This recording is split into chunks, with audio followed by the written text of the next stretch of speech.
Hey, sen nega turib olding? Qorning ochdimi?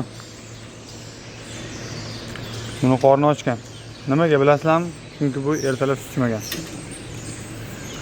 Bu belgi haqida o'zim alohida yana bitta video qilish qaror qildim. Xullas, bu yerda buzoqlar ko'p.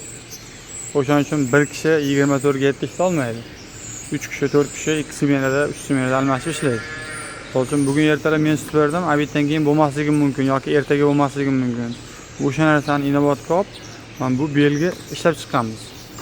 Bu narsa nimani anglatadi?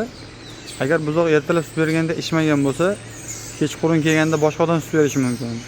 U shu belgini ko'rganda biladiki, bu buzoq ertalab sut ichmagan. Kechqurun ham ichmayaptimi? Ertangi kuni o'sha 2 mahal ichmagandan keyin chora ko'rish kerak bunga. Ukol dorisini berish kerak. Qayerdadir og'riq bor bo'lishi mumkin. O'shaning uchun bunaqa belgi qilamiz. Nima deb o'ylaysizlar? Bundan yaxshiroq tanlov bormi?